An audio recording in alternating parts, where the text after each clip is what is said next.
Second part में f of x is equal to x square plus 6x plus 4, जबकि x जो है वो लेस देन -3 होना चाहिए।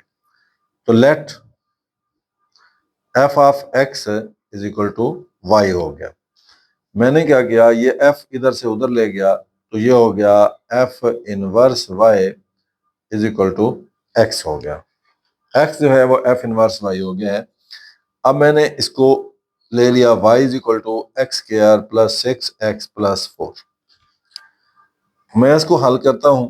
ये मेरे पास है y is equal to x a square plus 2ab, और ये प्लस होना चाहिए b स्क्वायर, प्लस 4 पहले से मौजूद है। जरा गौर करें, ए स्क्वायर ये x का स्क्वायर है प्लस 6x है, प्लस 9 आ गया है, तो -9 करेंगे हम,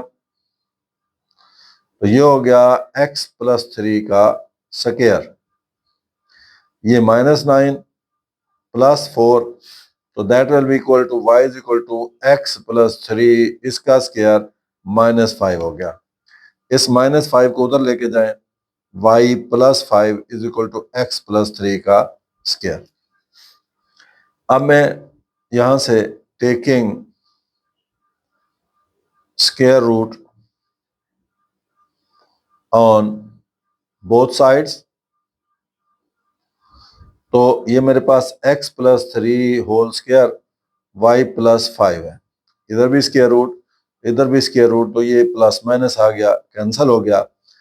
x plus 3 is equal to plus minus 5 y plus 5 स्क्वायर रूट है, ये प्लस 3 है, उधर जाके minus, x is equal to -3 plus minus y plus 3 हो गया। अब हमने क्या करना है, हमने जो है देखना यह है कि हमारे पास जो y की वैल्यू है वो x की वैल्यू कौन सी है, लेस देन -3 है। लेस देन -3 कब आएगी, -3 अगर यहाँ प्लस लिख देते हैं तो ये तो फिर जो है ना प्लस कुछ बढ़ के तो -3 से बड़ा हो जाएगा, हमने -3 से छोटा, तो इसमें मजीद कुछ माइनस करेंगे तो हमारा जो जवाब शामिल होगा -3 माइनस y प्लस 3। ये अब हमने x को किसके इक्वल लिया था, x को f इनवर्स y के इक्वल लिया था, लिहाजा x की जगह पे f इनवर्स y लिख दिया, ये हो गया -3 माइनस y प्लस 3। अब हमने x को y में रिप्लेस कर दिया, तो f इनवर्स x हो जाएगा is equal to -3 minus x plus 3 हो जाएगा। ये थोड़ी सी गड़बड़ हुई है, ये y प्लस 5 था, यहाँ आके मैंने y प्लस 3 लिख दिया है, ये y प्लस 5 ये y प्लस 5, तो ये चूंकि चेंज किया है ये x प्लस 5 हो गया, तो ये हमारी f इनवर्स x की वैल्यू आ गई। तो f इनवर्स x आ गया हमारे पास -3 माइनस x प्लस 5, ये हमारा f इनवर्स x आ गया। अब हमने डोमेन और रेंज फाइंड करनी है। अब मैंने इसकी डोमेन फाइंड करनी है, मेरे पास जो फंक्शन है x square plus 6x plus 4, जबकि उसने कहा x इज लेस देन -3। अगर वो equal to minus less than और इक्वल टू -3 कहता, उसके बाद फिर क्या आना है, ये इससे छोटी वैल्यूज आनी है, इससे बड़ी वैल्यूज हमारे पास नहीं आ सकती। लिहाजा हम क्या करेंगे, इसकी जो डोमेन है वो बन जाएगी, यानी हमारी जो लिमिट है वो -3, और उसके बाद ये उससे आगे -∞ की तरफ जा रही है, लिहाजा हमारी रेंज हो जाएगी -3 से -∞।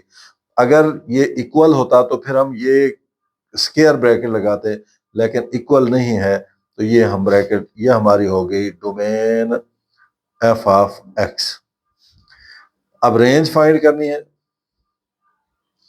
रेंज जो है f ऑफ x, इसको आप देखें, मैं यहां पे देखता हूं कि y इज इक्वल टू, ये x की जगह पे मैंने यही -3 रख दिया, -3 का स्क्वायर प्लस 6 इंटू -3 प्लस 4, तो 9 -18 प्लस 4, तो दैट इज -5।